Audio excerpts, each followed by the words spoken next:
Okay, good morning. I hope we're at 11 o'clock. I don't have my, Yeah, yes, we're straight up at 11? Awesome. Good morning, everybody. It's Natalie from Creative Makers. I'm so happy that you can be here. I'm just going to, by the way, I always forget to tell people, it takes a minute for people to show up. And sometimes, especially on a holiday weekend, I don't know if it's going to happen, but this will be saved in the group and people well, watch people later. are home on holiday. Maybe, hopefully, they're just on the sofa right now. Well, you never know because, it's national. Here, we've got two people. Hello. I guess you should have told my Hello. friends about this because could they have joined? No? They would have had to have joined the Oh, group. okay. Well, then. But if we decide to post it on YouTube, I'll send you the link and then you can see it from there. All right. Well, good morning. Hello, two people. I'm so happy that you're here. Again, I'm Natalie from Creative Makers. I'm happy that you're here. And today I'm sitting with Sandra Vista, although known as Sandra Vista. Sue was kind of there was a Sue club when I was a teenager. There was 5 of us or 6 of us, and we were all Sues. Dora Sue, Carla Sue, Terry Sue. The Sue Club. Yeah, that's Sue funny. Club. And when I want to make myself do something, I'll say, "Okay, Sue, let's get your shit together. Let's get moving." So that I encourage myself as Sue. No offense to Karens out there, but I suppose that this is better than being Karen. Hello, good morning, Rosalind, or Ro. Okay, so I'm going to start the way I always start, and I want to know what creativity looked like for you as a kid. Well, I was always creative. I just always made stuff. When I was a kid, I lived in an area where we could kind of roam around and play in like the chaparral. I lived in Arizona, so there was plenty of backyard play. Mm-hmm. And I played with my brother, and we would do imaginary games and things. And I would use my dolls, and we would play like they were on safari, and they would go around. The house would be like the desert and the water, and they would wind up with no hair, the dolls, So I wanted to be a fashion designer at one time. And I even did a catwalk before I knew what a catwalk was. When I was about 10 or 11, I would put my mother's shoes on and stuff, and I actually made a catwalk, and I didn't even know what that was back then. I hadn't even seen it. I hadn't even seen it really. And I would do plays and things. And I would make stuff because I didn't have a lot of art supplies, so I would make do with what I had. So what were you using? Mostly fabric and cardboard, whatever was around. When I would learn stuff at school, like when you learn how to make wheat paste, like you made the glue with the flour, I would make that do that at home, or we made terrariums, so I made a terrarium at home. Whatever I learned at school, I would try and makeshift it at home. So it never pointed in one direction or another. It was always just sort of everywhere. It was everywhere, and I remember writing a play and putting my brother in the play, and my father not liking that my brother put my red tights on. But so I always did stuff, but I didn't start making art or like drawing until maybe junior high. I had a teacher in the 7th grade who was my inspiration for everything, for literature. She opened the door for literature, and she took us to the Tucson University of Arizona Art Museum, and I saw a Mark Rothko, and that changed my life. That was the epiphany. I always say this story, but it's a true story because I saw this Mark Rothko. I'd never been to a museum before, an art museum before, and I almost went into the painting. So for those of you that don't know who Mark Rothko is, Mark Rothko was primarily a painter, and he worked in like color field. They call him color field. I was going to say single color subject. They call him a color field painter. Yeah. And they were very luminous. They were, ahead of his time. Nobody had been doing it quite the way he had been doing it, and you really get absorbed into the paintings, I find. Well, I did, and this was a small one, and it was a seafoam green painting, and I still use seafoam green in my paintings. And I didn't try to imitate it until maybe I was 18. So when I was in high school, I started actually making art using paints. My father brought me some paint by number set, which I didn't use, but I used the oil paint instead. Started doing my own drawings and wanted to go to art school at the time. And I had a scholarship for the University of Arizona, but I didn't go. I was afraid to go. Why? So my family didn't want me to go, and then I was afraid to go. So I got married instead. They didn't want you to go because It was too. They thought it was too far away, even though it was only 60 miles away. Oh. But in 1970, girls were not Right. leaving home, especially in my neighborhood, in the Latino neighborhood. They weren't leaving. Some were, but it was a new thing. Yeah. And if you had a traditional family, I can understand how that was I'm the definitely oldest one. outside of the realms of traditionality. I'm the oldest one. I'm the only girl. There's 3 boys, and so the whole thing wasn't conducive to me going at the time. But I started college 4 years later after that. So you did get there. I got there and I went for 8 years straight. After I got into school, I was married and my husband was in the Navy. So I went 2 years in Arizona and then 2 years in San Diego because we moved there. He was stationed there. And then went to graduate school after that. So I went all the way, got my teaching credential, became a teacher. Now, was teaching the focus or was fine art the focus? Well, I was an art major. Okay. With it, like an art education, I guess it would have been. Yeah. But I was an art major who got a teaching credential in art. I guess that's what it was. I wasn't an education major. I was an art major that took the. Now, when you were in art school, what was your focus? Were you primarily a painter? Painter, drawing and painting mostly. Yes. Which medium? Well, acrylic and oil, both acrylic and oil. I think in the beginning it was oil paint, and then I started using acrylic more because it was faster. Did you enjoy your time at school? Sure. I had some good teachers. Yeah. I always see teachers in my life as being the emphasis for being supportive for my life. If I look back all the way through, even from first grade on, I can remember my first grade teacher who impressed me, and the 7th grade teacher, Mrs. I forgot, blanked out on her name right now. It's okay. She's probably not watching. And I always know her name. She's on my. Oh my God, that's not good. It'll come to me. Wow. How can I forget her name? She's one of the most important people. Anyway, but I've had several teachers that have helped me throughout my life. In graduate school, undergraduate, I've had teachers that have steered the way. So. Now, in graduate school, was your major still painting? Yeah. Painting, specifically painting. Now, did you gravitate at that time towards a particular style, or were you more surrealism or pointillism, or I don't know? Can you peg it? I'm considered a pattern and decoration painter for the pattern and decoration movement of the late 70s and early 80s, which actually kind of started in San Diego. San Diego State is where I was at the time. I was there from 77 through 79. And I had several teachers there that were doing this kind of pattern and decoration. They were pattern and decoration teachers, or that was their style, and also the Memphis style, which is the Memphis design style. You know what that is? No, I was going to say I'm not familiar with that. It's a design group that started in the late 70s, early 80s, and they were furniture designers. And you think of Miami Vice? Yes. That's and I feel Memphis. like there was also sort of running alongside it was like Bauhaus, or there were a couple of different styles. Well, Bauhaus is part of. I mean, they borrowed from the Bauhaus, which was in the early 20th century. But everything has stripes and patterns, and that's why my paintings always have some kind of stripes in there. Oh, interesting. And my current series is a combination of Memphis, which is the bold pattern, bold stripes, with the flora of downtown Los Angeles. That's my current series. It's flowers. You see the magnolia trees here, magnolia blossoms. I don't know if you can see that. You can't see that here. We'll point it out in a minute. So yes, pattern and decoration, I would say, is when people say, what kind of art do you make, or where do you fit in? Because you have to figure out where you fit in. Yeah. And I guess that would be what I would still call myself, a pattern and decoration painter, a pattern painter.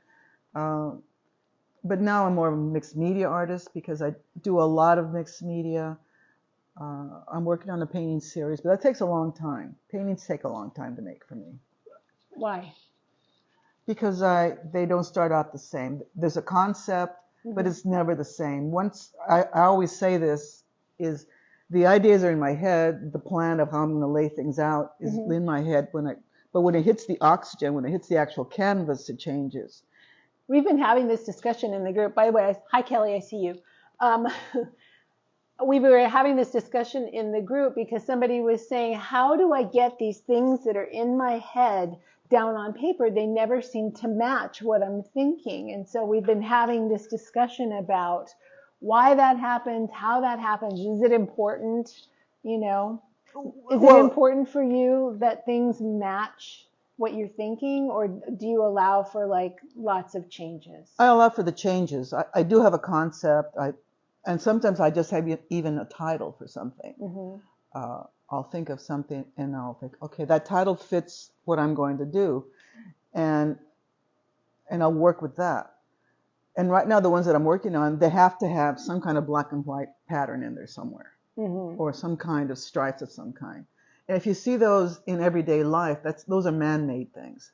The hazard designs, you know, the red things with intentional lines. You can't see it here. I mean, we can't see it here, but you can see the yellow and the red stripes. That's what you see on trucks behind you or in front of you. You see that all the time.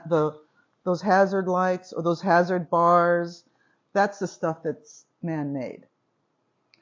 And I include that. And it's a way of kind of like snapping you back into reality too. So, I mean, a lot of, and I don't, like even this stuff, I'm gonna point the camera up slightly so that you guys can see. So even this piece that I'm looking at back here, which is actually an irregular format too, but I mean, it's, yeah. Right, but I mean, you have this is the formula. Right, the very, very botanical, organic sort of feeling in the flowers. Yeah, and then you've got the stripes that like snap it right back into reality. It's to make you more conscious of what's going on. It's a really interesting take on melding like two completely different worlds. But it's the world we live in. Right. No. If you're driving on the streets, all of a sudden you see a truck with the hazard stripes on it, or you see the bar. You see a lot of those around here too. I have to ask: is this intentional? What you're wearing? Oh, no. Well, maybe not, because it wasn't intentional. It was sort of intentional. I chose to wear this. Right, but you weren't thinking about matching your paintings. I really wasn't, but it's true of the stripes, because I thought it would be a nice shirt to wear because it does stand out. Let's see, Georgia says, I love the black and white pieces behind her. Yeah. Oh, are you talking about these? Or these? I'm guessing these, because these are all black and white. Oh, you can't see these. Can you see these? They can see them. Oh. Is that okay that they see them? Yeah, this is a newer. This is the brick phone. One of my other influences is Christo. And people will say, Christo's your influence? Because as a painter, you think, but he covers things, he abstracts things. And I'm all about doing that, abstracting what we already have. And so he is one of my influences that I saw when I was at San Diego State. So these are all telephones that you've manipulated. These are brick phones. Yeah, they're brick phones. I had a client that wanted to collaborate. He's a dress designer, or urban clothing, I guess that's what he calls it. Urban, from the 90s. He designs clothing now. His name is Kenny Kanai. And he wanted to collaborate doing photographs of his fashions with some of my work. So I started doing these. This is since last November we started kind of thinking about it. But he hasn't stepped up yet.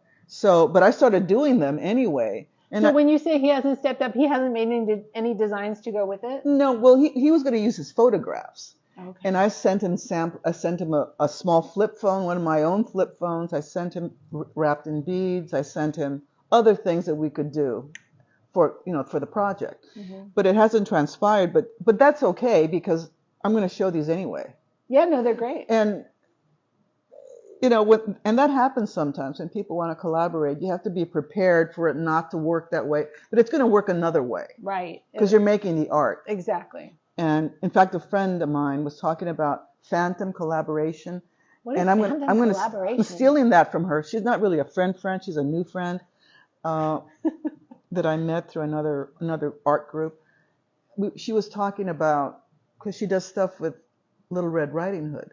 Using that as her focus. And we were talking about what we could do and not for us together, but we were talking about our ideas. And she used the word phantom collaborator. And I thought, God, that's a great line. I'm going to steal that from you. So now I'm working on a series. It started using other people's ideas. They're collaborating with the imaginary person or someone that you admire, for example. So they don't know that they're collaborating with you. No. And that's what makes them phantom. And the stuff I'm going to produce is going to be based on their stuff, inspired by whatever they do. That's so you'll be able to see that person's style in my collaboration. Because sometimes artists do collaborate. Yeah, absolutely. Well, this was a collaboration, but we haven't collaborated. Right. But it made me go look for the brick phones. It gave me an idea. It was, okay, what do I do with the 90s? So it came up with this, and I love objects, and so can you talk about, I know that you love repeating patterns in your work. Can you talk a little bit about that? About why you love repeating patterns? And how you got to it, maybe? Well, I like design, and I consider myself a formalist artist, using the elements and principles of design. And in fact, when I was in graduate school, I would use the whole idea of formalism, and the professor would say that wasn't enough just to talk about formalism, that you had to have something else, or you have to have some content. So I do have content, but at the beginning, actually the teachers didn't really make us have content as much, but we had to, for the MFA thesis, you had to have some kind of idea why you're doing what you're doing. Right. You can't just talk about stripes and lines, but for me, line is an important thing. Pattern is an important thing. Lots of lines, anything that creates some kind of pattern. But it comes with the formal aspect of how I make art, using the elements and principles of design, and using design as two-dimensional design as a way to make a painting. So if I got something, if I see something, even if it's something on the floor, a design, that's going to go into the painting. So I guess it's because I'm a formal artist. That's where the patterns come from. Because if you're in a two-dimensional design class, the teacher will say, okay, you've got to, when they do the close-up, have you ever done the thing where they use a viewfinder? You make a little hole in a square, and then you put the drawing, and then you use the viewfinder to find elements. Little pieces that make great work. Right. Yeah. So it's that kind of stuff. It's just using ideas or almost assignments. Okay. Now I want to go back for a second. So you went to school and you got all your certification, and so you taught art in schools. Only 30 years, yeah. only 30 years. What grade? 29.5. What grade did you teach? High school. High school. Yeah. Tell me about that. Did you enjoy that? Did your students love it? Did they hate it? Was it a push, pull? I think that there are elements that I did like, but it was a hard job. I mean, it was hard. Because you had to deal with kids that were all over the and place? I always thought of it as a day job, because that's one of the things that we were taught in school was, if you're an artist, you have to probably, and maybe that's not a good thing when they tell you, you may not be able to sell your work right away. You need to have something to fall back on. Right. I even had a counselor when I was at the University of Arizona, and I remember this guy peeking out the window because I had majored in art, and he said, hey, make sure that you maybe take education too, just in case you have to fall back on something. The little voice came out of the hallway. Don't just major in the art stuff. Make sure that make sure you got something to expand it. So I guess in a way it worked out. I mean, it has worked out. I benefit from that. I did benefit from it. So I never took it as being. I took it as being a day job. I really did. Not that I wasn't serious. I didn't do my work. I did do my work, but I never tried to become an administrator or a counselor. Right. I just stayed a teacher. And I was encouraged to become an administrator from time to time. I can see how they would do that to you. But that's too much responsibility. It is a lot of responsibility. That's your store. If you're a principal, that's your store. You got to be there all the time. Yeah. So I never wanted to do that. And I've had some kids that have been good, and I've been inspirational to some kids too that kind of call me back. Now with Facebook, you can see a lot of the students, and now they're grown-ups. Did you So there's some good things about it. did you find that the kids inspired you? Sure, absolutely. I've had kids inspire me. Do you remember any particular one or two that inspired you in a particular way? I mean, just recently I had a student who I think graduated in 2015 or 16. I retired in 2016. I don't like to use the word retired, but I mean, that's when I stopped working. And I stopped working in 2016 as a teacher. As a teacher, exactly. A friend of mine recently said, "How do you feel about retirement?" I said, "I'm not retired. I'm not retired. I'm making art. I'm doing other things. So I'm retired from that job, but I'm not retired at all. Not even at all."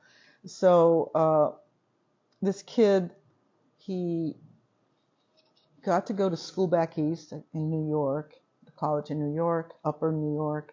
And now he's in graduate school, I think, I want to say Tufts. I'm not sure, another Ivy League school somewhere. And he had come, I was in a show at Joan Gallery, which is at the Bendix building in 2018. And he came to see the show and he said to me, "You know, I'm majoring in art history right now." And that's an incredible thing. Yeah. Considering the simple neighborhood that he comes from in Huntington Beach Park, a simple, home. But it shows this kid was so motivating. He says, "You're helping me." I said, "Yeah, I'll always help you."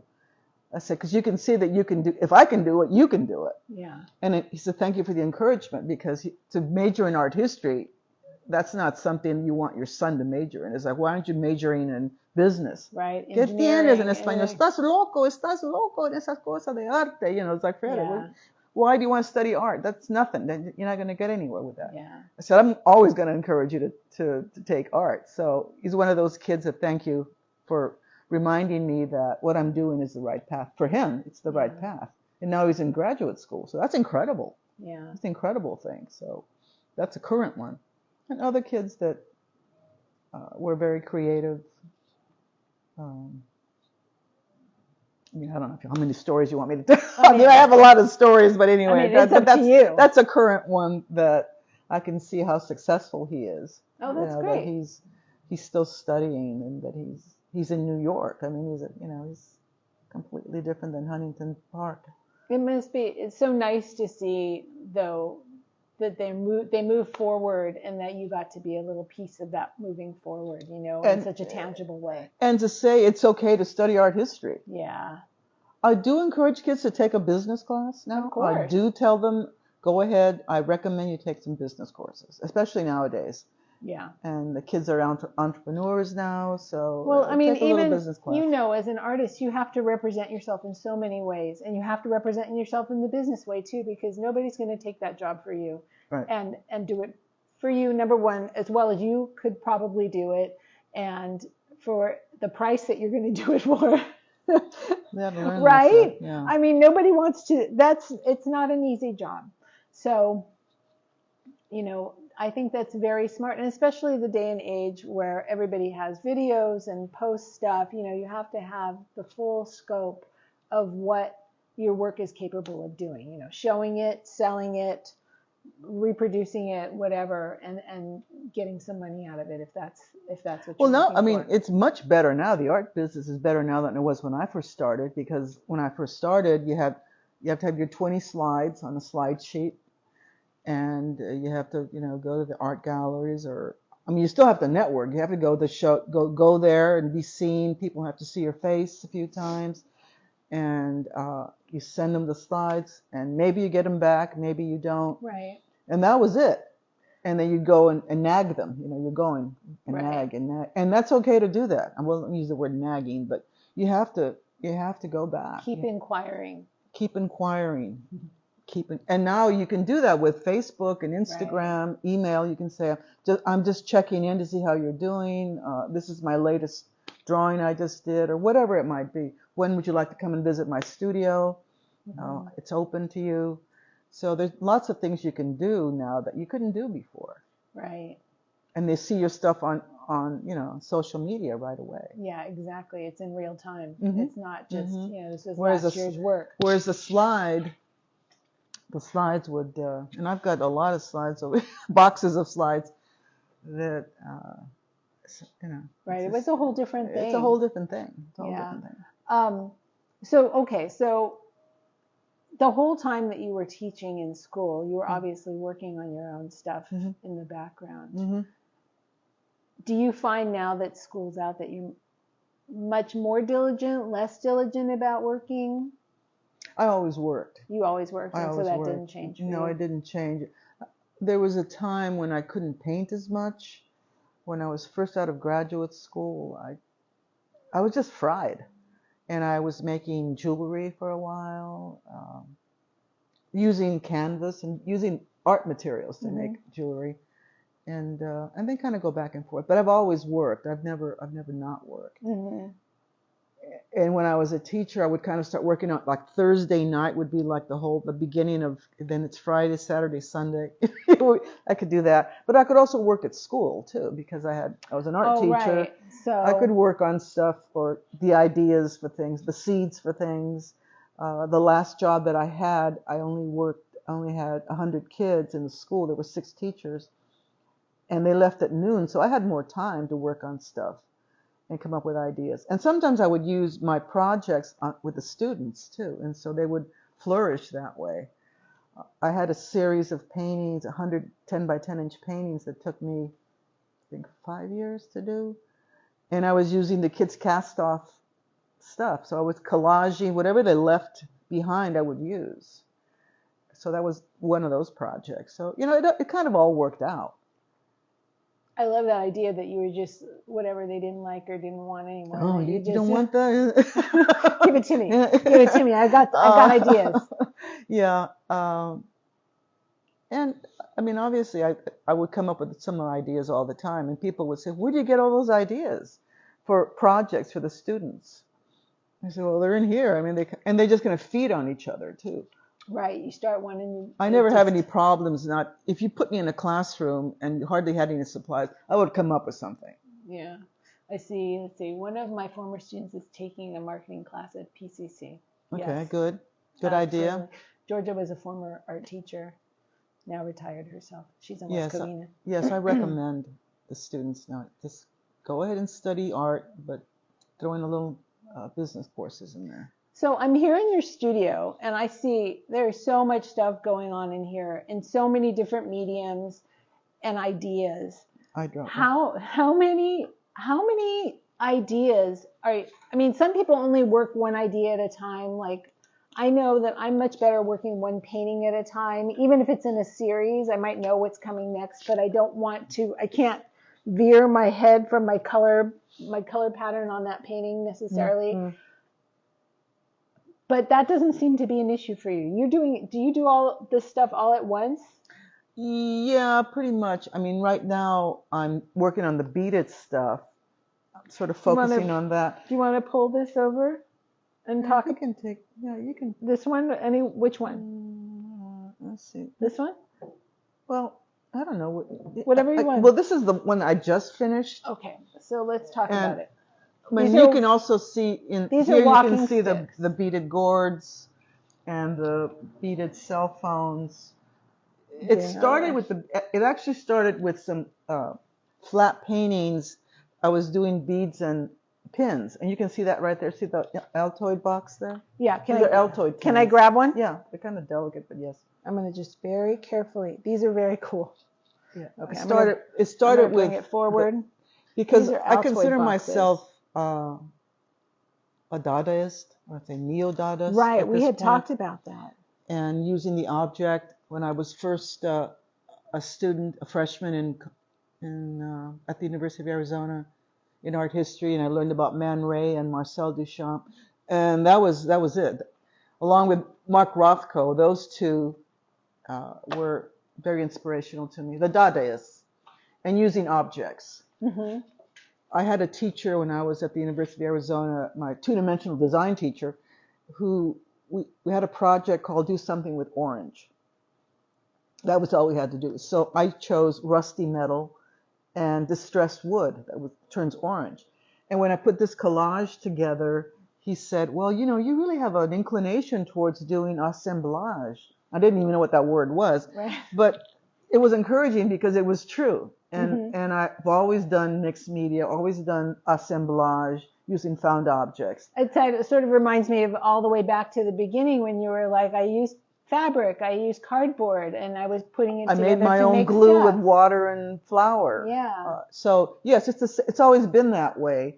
And so using the object is something that's inspired me.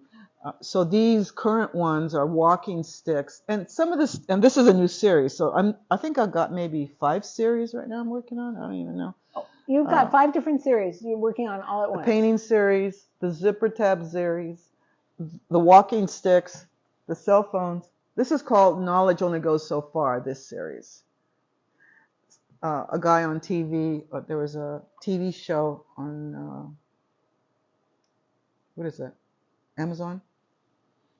About a guy that sits at the end of a booth. It was a series called The Man at the End and The Man at the Booth, and people go to this guy and talk to him at the booth in the diner, and he grants them their wishes, but they have to do something to get the wish. Mm-hmm.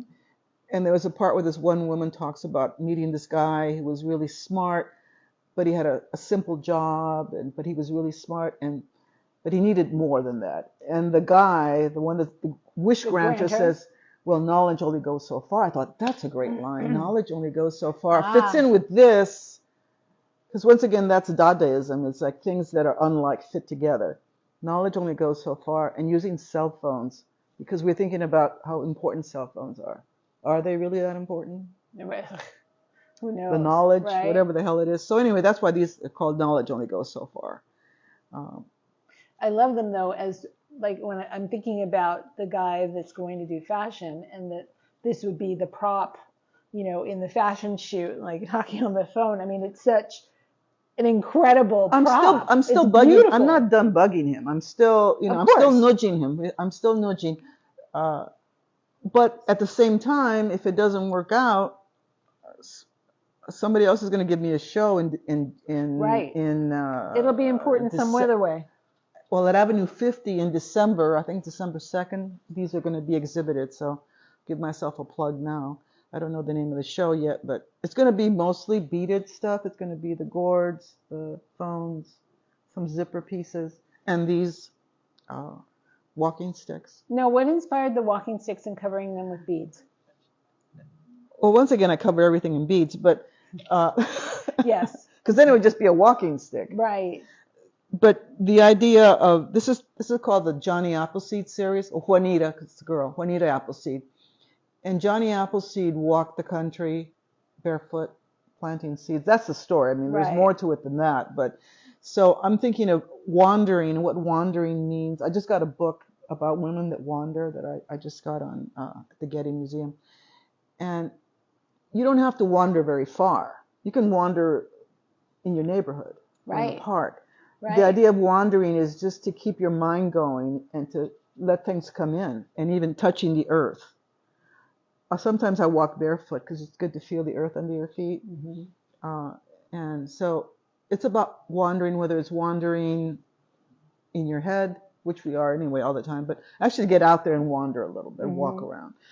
And this would be the way people walk around with their walking stick.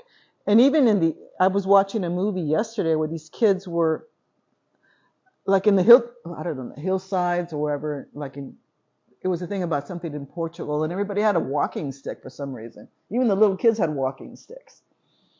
And I wasn't sure if that was just to keep, because they have to walk, you don't have a car, so maybe you need that support sometimes to... Maybe it's about the terrain. The terrain, because you are having to maybe hike, so you have to kind of use your walking stick. I have a couple here that I bought at the Grand Canyon. So for me, it's a conceptual thing of walking and keep walking, one foot in front of the other. Mm-hmm. That's what you have to do. Yeah. Stuff happens, shit happens, but you got to keep walking. You got to keep making art. I have a mutual friend who says, paint or die. That's our motto, paint or die. I like too that there's also it's about, to me anyway, it's about life, and sometimes it's ordinary and comes in regular intervals, and sometimes it's exciting and there's lots of color, you know what I mean? And you just don't know what you're going to get. And this one also, I'm a pattern painter, so the beads are patterned.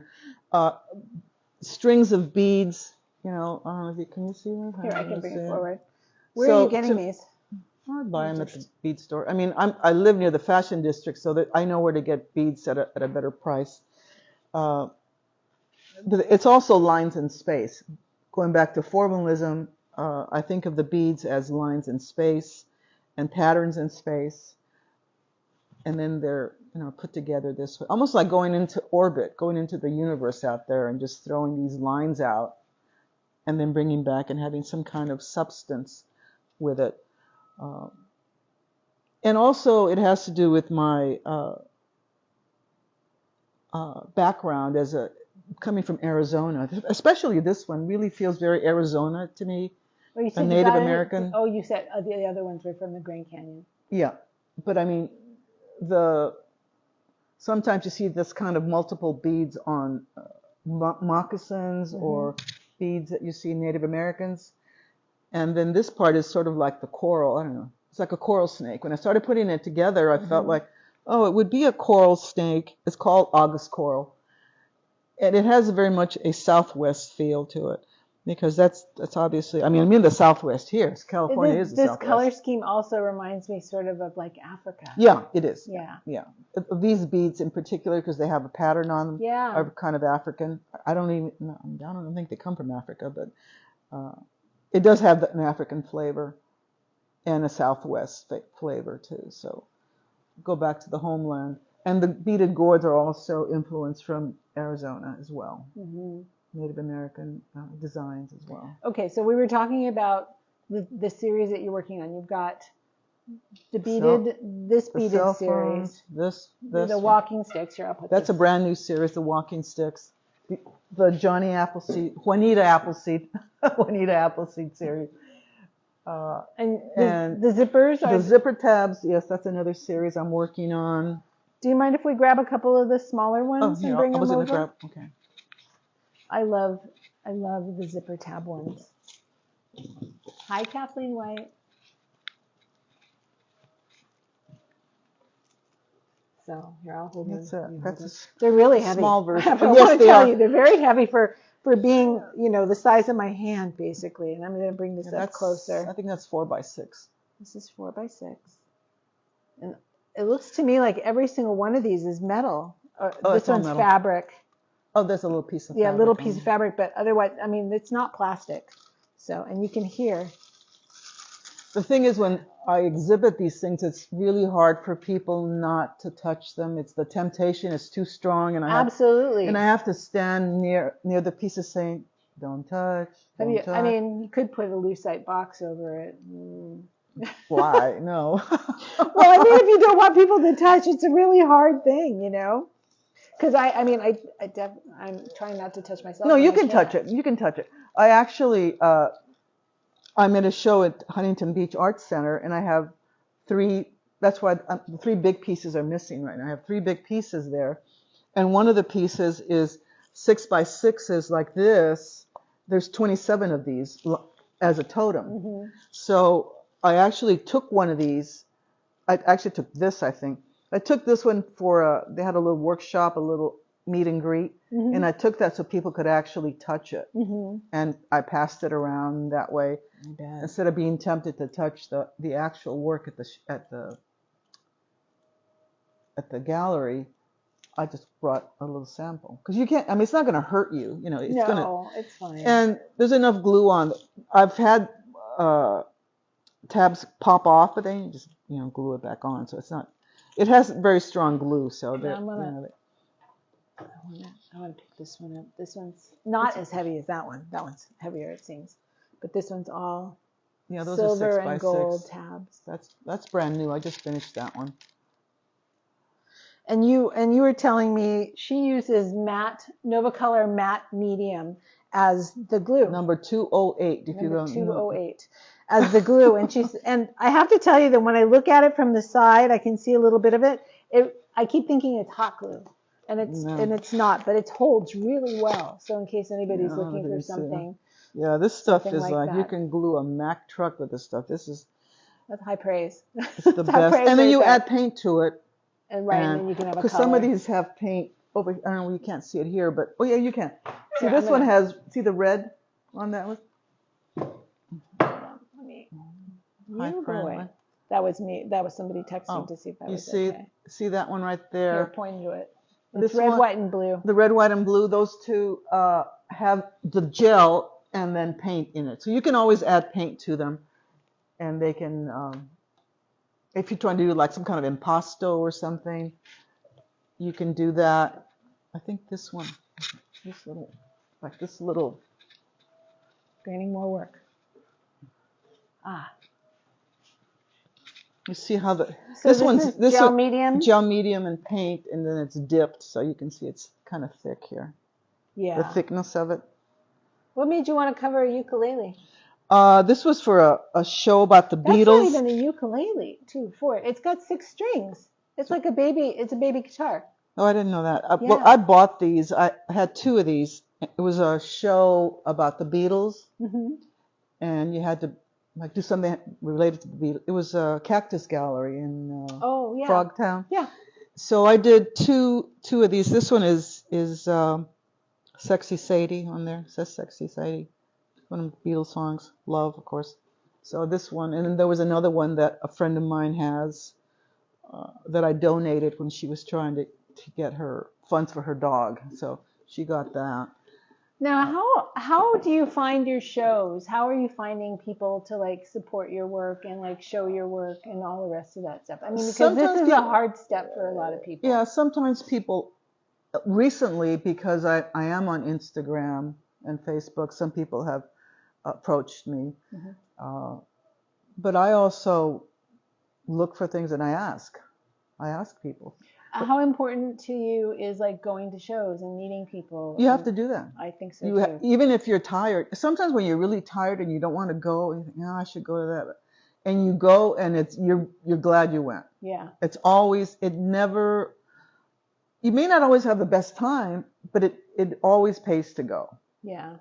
Even if you're really tired. Take an Uber. That's what I do now.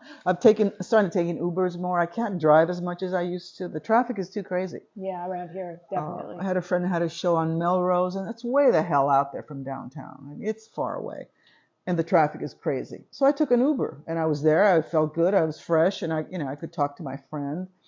And that gallery looked like a good gallery too. That I'm already thinking in the back of my head, oh, okay. Right, this is a good fit for me. In a way, yeah. They're not always a good fit, but there's a couple that I'm thinking about for my paintings, because I haven't shown my paintings for a while. People kind of associate me more with my zipper pieces right now and the beaded pieces, but I do paintings as well. So I'm trying to find a home for those. So so let's say you go to a gallery. Yeah. I'm gonna pick your brain a little bit here. So let's say you go to a gallery and you're like, yeah, this one looks like a good fit for me. How do you approach the gallery owner? Do you come to them and just say, hey, I'm an artist too. Would you mind if I sent my work? Or do you just send them an email and give them pictures? Or if I go to a gallery, like this one gallery I've been going to for quite a while, and I have a lot of mutual friends that exhibit at this gallery.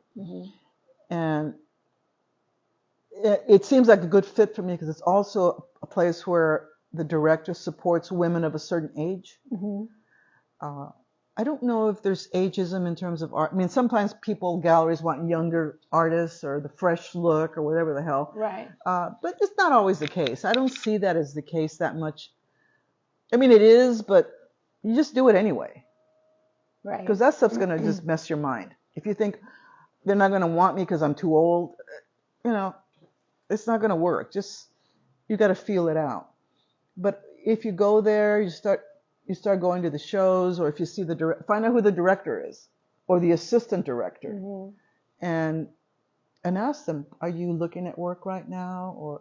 And also if you have friends that are in the show, in the gallery, like this one gallery, a lot of my friends exhibit there, and I've said to this person, I'm going to send you my stuff, but I didn't have a website yet. Now I have a website, which helps to have a website. Right, because then you can direct people there and they can get a flavor. I mean, you can email them your pictures now too. You can do that.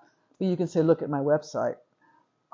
And I've been asking this guy, can I send you my stuff? And I'm friends with I go there and I'm friends with so and so, and he sees me. I'm friends with this person. And I've gone back and I'm friends with the other person. It's like a lot of my friends exhibit at this place, so that's one way of doing it. It's like if your friend shows there, and ask your friends, hey, Natalie, do you think that John will like my artwork at the gallery? Right. So, well, I'll put in a word for you. Sometimes your friends will put in words for you, and networking is important. That's why you have to do that.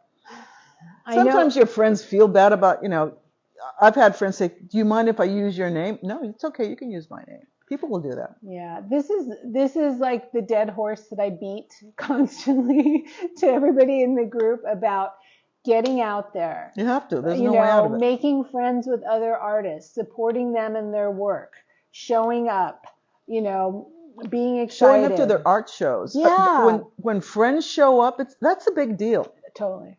It really It's like when you show up at your friend's funeral, the funeral of the mother. It's a big deal. I had a friend said, gee, when my mother died, no one came. Right. Only you came. It's like, only I came? Yeah, they didn't come.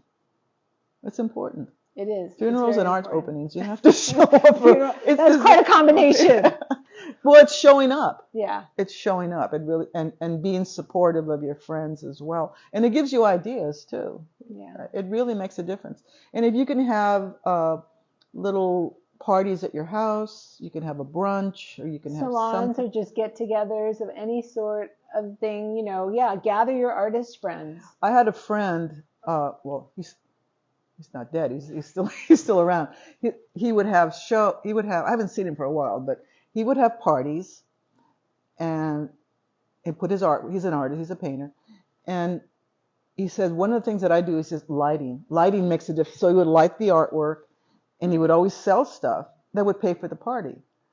Wow. So that was a great tip. And I did that, and I've sold stuff at my house. Oh, that's great. And to friends. It's not necessarily collectors. You invite collectors and you invite friends. And the lighting. But also when people are eating, it's the soft sell, too. You invite people over, and you give them something. There's an artist friend that I have, shout out to Rod Smith, and one of the things that he does is he loves to do collaborative work, and he will get a giant piece of paper, like 6 feet by 4 feet or whatever, and he sets it up in his backyards, and then he does timed intervals. Okay, you have 2 minutes to work on that. And you never know what it's going to come out to be, or, and sometimes he sets up parameters. You can only work in color right now, or you can only work in black and white, and then we take he has I don't know, 6 to 8 people maybe. And then we all take turns going up and doing this piece. And it's just like another level of learning and being with people and getting to know them. It's Isn't just that really the exquisite corpse? Isn't that what it's called? That's a whole different thing. But same thing. Everybody's working on a body part. Yeah. I have a question.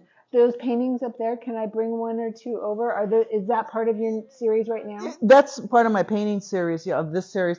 It's it's one whole piece. I mean, you can bring. Since they're in pieces, yeah, right? you can. Is there one in particular you want me to bring over? Well, I guess you can just do the one on the left because it's got a little bit of everything. Yeah. Okay. Because the third panel has tape on it. You can see it's got masking tape on it. Yes. So I just wanted to show a piece of her painting work. I know we saw the other one with the black and white stripes, but I wanted you to see this one also with black and white stripes and how it's actually 4 of these. And this is just one of the it's components. It's 4 of these pieces. But I wanted you to see, the layering and the stripes involved with the organic parts of this. I'm going to bring it a little closer just so you can see up close and personal. And the palette is actually an intentional palette from I guess you could say Chicano palette, or the Los Angelino palette of the fluorescent colors, which I didn't use until I moved downtown. I lived in Venice Beach for 14 years before I moved here. So I didn't start using fluorescent colors until I moved downtown. And that's the thing, when you move somewhere else, your art's going to change. So I moved from Venice to downtown in '99. Now, how did it change your color sense, and with the exception of just using the basic, the format's still kind of the same, but the fluorescents were included, which I didn't use before until I moved downtown. So Venice, just so you know, is by the beach here in California. Oh, okay, yeah, I guess. And now we're in downtown, which is basically 20 miles from the beach. Right. But definitely But it's another planet. It's different. When you move, it's like you move to another city. You know, I mean, I moved to another city. Right. So this has a feeling of downtown, of East Los Angeles, of more the Latino flavor is what it is. And it's intentionally using these colors, the turquoise, the pink. These colors are sort of the palette that you see here. And I was thinking, I was doing this piece is intentionally that palette. But then when I looked around at my other paintings, they all have that palette anyway. Yeah. So, and those up there, see those little ones there the are the same. These were, a friend of mine is a t-shirt designer, and he does stamps that he uses for his I was wondering if these were stencils of some well, sort. they're Oh, he makes them out of foam. Oh, this is a good idea. Yeah, he makes it out of foam, and he carves it with the number 11 X-Acto knife. Here, I'm going to move it forward. So these are done by hand, but now he does them with a laser cutter. But these are just, I mean, foamy. It's a special kind of foam that he only gets somewhere. He just retired, so he sold his business, and he gave me a whole bunch of these. So this one is actually this, but then I didn't like the way it was looking, so I outlined it. And some of these are too. Right. I mean, I can see. That's a great idea for repeating patterns. Yeah, a lot of this particular series that I'm working on now, see this pattern here, you can't see. That's one of his stamps, his flowers, the orchids. There's a lot of different kinds of stamps that he used. So these paintings have his stamps on them, and then they're modified, obviously. And once again, you got the Memphis design of these stripes. Now, when you're picking your colors for a painting, I mean, aside from knowing that they're going to be bright, do you have a way of using color theory that you make sure that they all meld in some way or another? Complementary colors. Yeah. If there's a red, there has to be an orange. So, but I mean, are you using the same red throughout? I mean, so the orange that you are using is made by the red, or are you just picking a red and an There's orange? still going to be variants of the red or variants of the orange, but there's still going to be, like this is orange and blue. But I mean, it's a very lighter, it's a turquoise. Yeah, it's a greeny. And this is more of a, I don't know what color that is, mango. What color would that be? Peach, I don't know. Definitely a yellower sort of orange. Right, but it's still, and see up here you have purple and yellow. That's a different kind of purple, but it's still purple and yellow. Yeah. And that's intentional. To make it buzz. Yeah, all this is intentional. Nothing is done randomly in the painting. So, and just, I don't know. I mean, and when you talk about nothing is done randomly in the painting, are you meaning that, and we talked about how when you see something in your mind's eye and then you put it down, it changes. But are you, I'm going to sneeze. It's okay. Excuse me. You're so good looking. Remember that from science? Okay, I'm glad you know. You are so good looking. You remember that. See, not everybody knows that, but if you're a Seinfeld. I know. So what I wanted to ask is, you were saying nothing is haphazard, but in the process of you painting, you're changing things all the time. But as you're laying colors down, you're like, okay, I just laid yellow there, so I'm going to make sure that I put the complementary color next to it, even if you didn't know that you were going to lay yellow there beforehand. You just sort of like make new decisions as you're going along, as you're laying colors down. I start with some kind of palette. Like this one has a more of a kind of a lime green. I don't know what color. It's a limey green. See here? There was a very thin, see here? You can see it. Very thin layer. Actually, this is multiple layers of a green with matte medium. So even though it looks like that's one layer, that's about 5 or 6 layers of just that color. To create another depth. It's a shallow depth, because I do that a lot. Over here you can see that this is intentionally what we call shallow depth. I wanted to ask too about what I don't mean to cut you off. I'm sorry. Do you want to finish? No, go ahead. No. I wanted to ask about, you're working on wood here. These are wood panels. Are you having them made, or are you making them? These I bought. The larger ones are panel with canvas on top. Oh, okay. Which I really like working with, except they're so damn heavy. Now, panel with canvas on top. Are you putting the canvas on top of the panel? No, I buy them like that. You buy them like that? I buy them. I like it because it's like you can move the painting around. I mean, Mhm. that's a 4x6. This one here, I don't know if you want this one over there. If I brought it over here, I could bring it over here. But this is just panel by itself. Yeah. But the larger format ones, the 4x6s, have panel and then canvas on top. Now, prepping the panel itself, because I mean, there's often wood grain and not I sometimes. don't worry about it. I'm care. not crazy about that. That doesn't bother me. I used to have a teacher who, when I was first started school, we would learn how to make our own stretcher bars and stretch the canvas. And then he would want us to have the perfect surface. So we would have to gesso and sand and gesso. Who has time for that shit? Who cares? There's some people that it's really important in their work, that it's like glass. But it's not. That's not important to me. And there is going to be some kind of texture. And then the leftovers from the past. I mean, there's a lot of different things that have happened in this painting that are kind of visible, but not complete. You can see here, there was something here before. So that's okay. So it's going to be some kind of bumps and lumps in there throughout the thing. It just makes it more human. I'm going to go put this back, but maybe you can start thinking about what are you hoping to have happen in the near future? I mean, are you hoping for more shows? Are you hoping for like museum representation? I want to show at the Guggenheim. Ooh, that's a big goal. I love that. I love that goal. Yeah, I see myself standing there at the doorway. So yes. Are you a creative visualization person? I do that. Yeah. I mean, I have. When was that? 83, I guess it was. I had a therapist who taught about creative visualization, and there's a little book, Shakti Gawain. Okay, great. Yeah, I know it. Oh, so I know it. I know it very well, and I read it often. And it's very, it's a tiny, skinny little thing. And other things. I mean, nowadays more people do that kind of visualization board. They call it manifestation now. They call it manifesting. That's the word they use now, manifesting.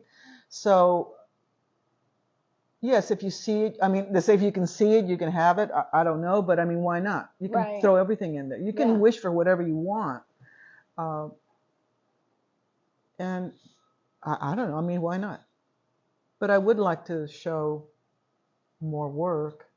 I'm working on that right now. I haven't been showing as much, and because of COVID too. Well, COVID's put a damper on a lot of things. We can blame COVID for everything right now, I guess. Now. But not for too much longer, but right now, yes. But I mean, I'm more confident now than I was when I was younger, obviously. And that makes a difference too. Do you find that just being out in the world in terms of like just showing up and doing your art every day has made you more confident, or do you think that's just something about age? Well, you have to have the product too. I mean, you got to make art. You got to be in the studio. Yeah, you can't. You've got to go out and show it, but you've got to have stuff. So how do you have stuff? Well, you sit in your studio and you take time to do it. Some people work every day. Some people have a schedule, like they go in from at 8 in the morning and stay the whole day or whatever. I do it in spurts like that. If I'm doing these beaded sticks, I'm kind of into that right now. I'm doing them and I want to keep making more of them. I almost didn't have your interview because I wanted to finish this one. I'm glad that you did not put it off, because there were a couple of people that came to me and said, "Don't put this one off." I know. I couldn't, because we already had canceled because of the storm. The hurricane. The hurricane. The hurricane. And it wasn't that bad, was it? No. But it still could have been unsafe for you, because the freeways, I know you said you were going to brave it, but it's not worth it. Yeah, it doesn't matter.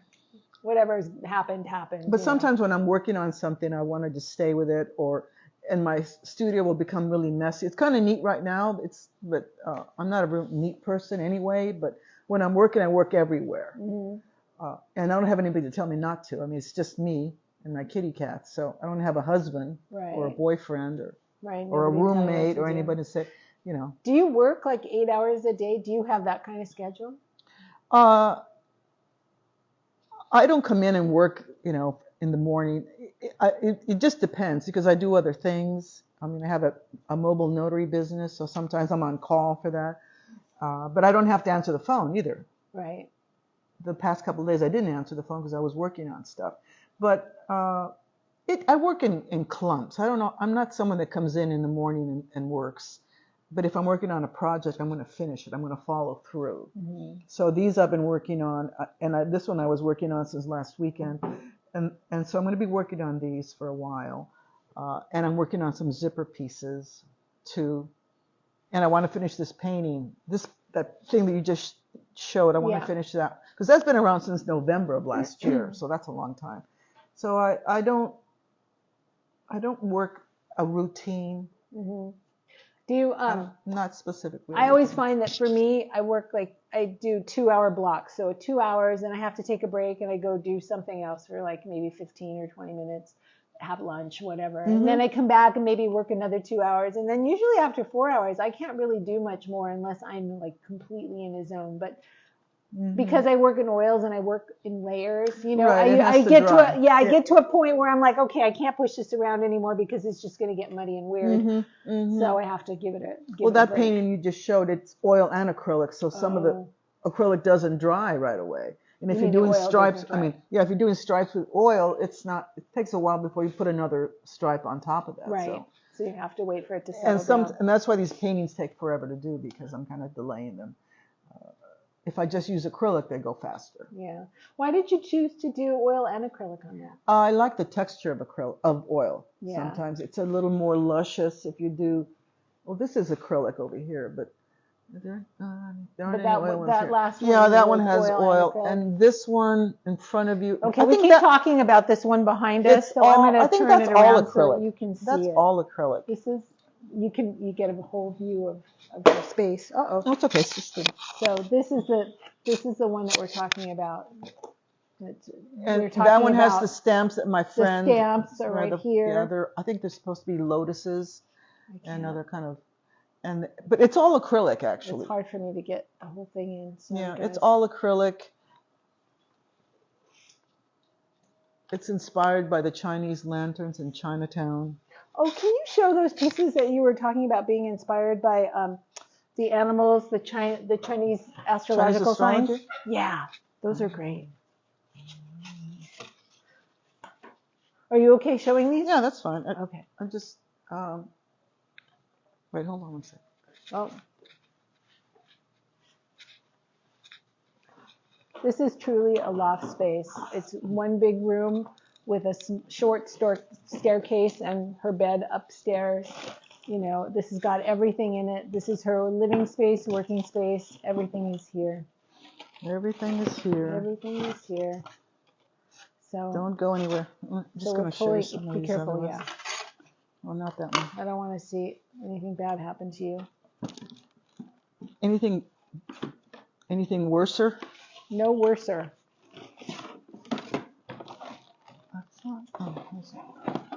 She's fishing through. Yeah, I'm just. So, this is based on the lunar. Well, you can't say Chinese astrology. People say lunar calendar. Is that what they use? Chinese New Year. Chinese, yeah. Now they use lunar. They don't use Chinese. Yeah. You never know. Formerly of the Chinese. I don't know. I'm trying to be political. I don't have to be politically correct. I'm older. When you're older, you don't have to be. It's the Katharine Hepburn syndrome. You can say whatever you want at a certain age. Oh, I don't know. I don't know. Or the Donald Trump syndrome. You can say whatever you want. Whatever. You can still be president. So this is actually inspired by the Chinese astrology. And when I was a teacher, I would teach the kids. Each kid would make their own little scroll with their animal. So this is an idea that I have, and I need to finish it. I keep talking about it, and I just need to shut up and do it. Is using fans, those little wooden fans, and these are ink blots. Ink blot? No, not ink blots. Are you using ink? Here. Those, right? Linoleum blocks. I'm saying ink blots. That's not right. Well, they're the linoleum blocks, but the soft linoleums, right? Right. Soft linoleum. Yeah, so it's the soft carved stuff. It's the linoleum blocks, so and you can use whatever. These things, and they're made out of rubber, and they have a lot of movement, and they carve very easily, and much better, so much easier than linoleum. That's the year of the dog. So, and this is the year of the rabbit, which is right now. Rabbit. And then you just roll ink on top of it and roll then press it, and then you get this is the monkey. You're the monkey, right? I'll just do that. So you can see These are that. fun. So you put ink on it, put ink on it's like a rubber stamp. Ink on the pad. Ink on the pad, roll it, and then you put it onto press. press it on there, and then you get the These image. These are really fun to do too. Do you ever do redactive? What's that? You have a picture in mind, and then you just do a couple lines, and you do in one color, and then you take away a bunch of stuff. You do another color, and you put it on top. I've never done it like that. It's a way to make them like one-offs, or you just do a series of 5 or 10 or whatever, but you can get multiple colors. But then this thing, it's dead once you're done. Right, because you keep carving it. I've done 2 models of them, but I just tend to stay with the simple black and white. And I like the black and white idea. I just want to tell you that somebody just said that they love the telephone, the beaded telephones, and she's like, from a distance, especially from where I am, she's like, it looks like a miniature high-rise city. Yes, that's what people say. They look like little skyscrapers. Yeah. And they are available.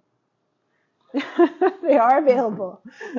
Never be afraid to hawk your work. To say that, yeah. Like, what the hell? But anyway, so these fans. So what the intention with these fans was? The intention of the fans is to create the little story, sort of like a think of it like a bedtime story that you're telling your kid. So you would start with each fan. There's 12 animals, and then there's the emperor, which would be 13. So start off with the emperor, talking about wanting to create the Chinese calendar.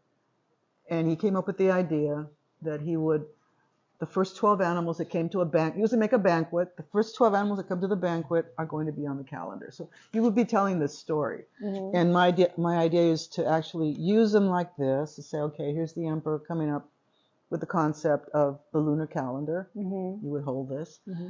And then the rat was the first one to hear the story. So here's the rat. Mm-hmm. So the rat tells the cat, who's his buddy, let's go check out this banquet. And they're going to the riverbed to go to the banquet. Now, is the story always the same, or does it change? The story, it depends on who tells the story, but there's a basic one that I've used since I was a teacher. Mm-hmm. And each animal has a number. So the rat is number 1.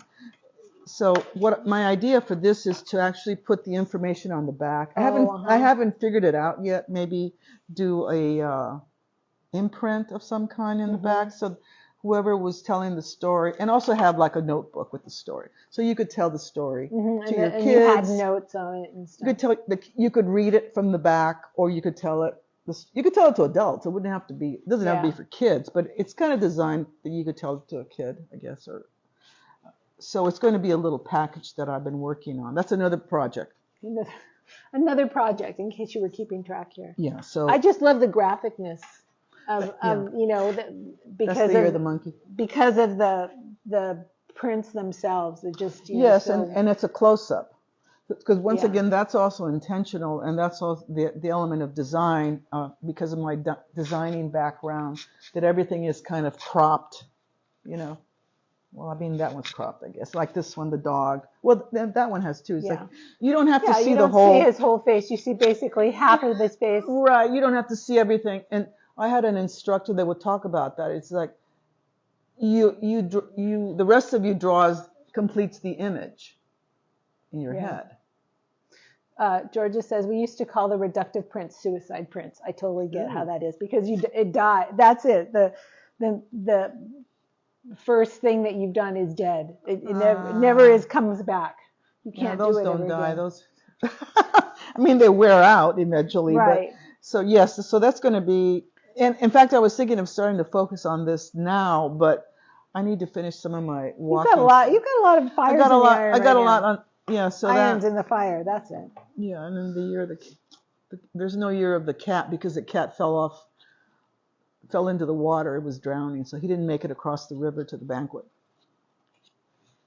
They used to be. The story is they used to be friends. The rat and the cat were friends, but because of this situation, they're not friends anymore. That's the reason why cats and rats hate each other, because the rat was an opportunist trying to get to the banquet. He got on top of this ox that was standing. The ox is number 2.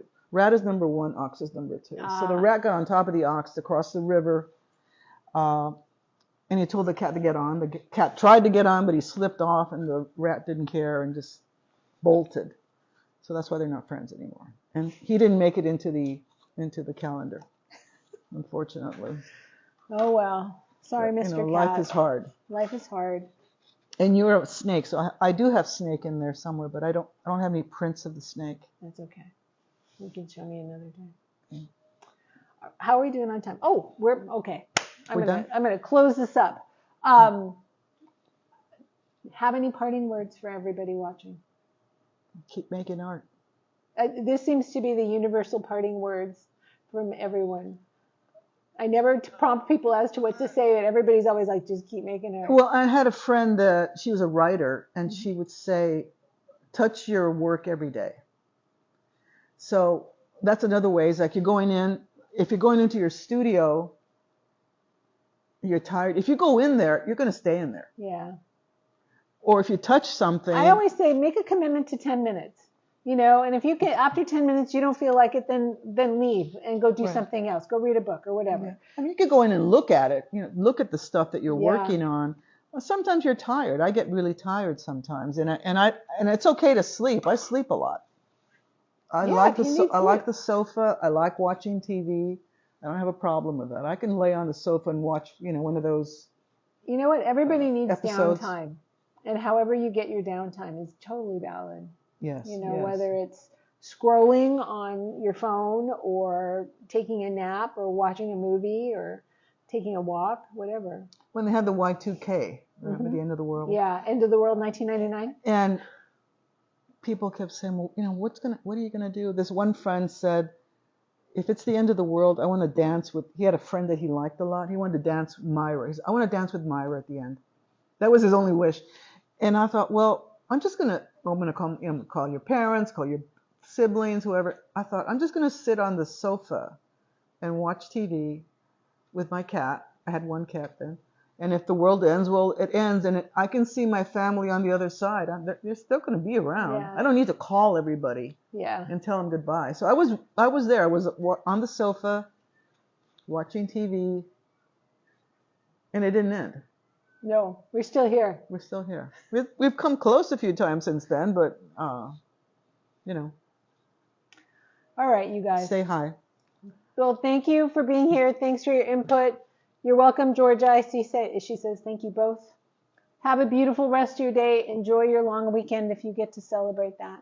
Labor means no labor, but you can work on your artwork even though it's Labor Day. That's fun. That's not excuse. You can still do some art on Labor Day if you want. That's just fun. If you want. I mean, I don't know. All right, everybody. I'll see you later. Have a good one.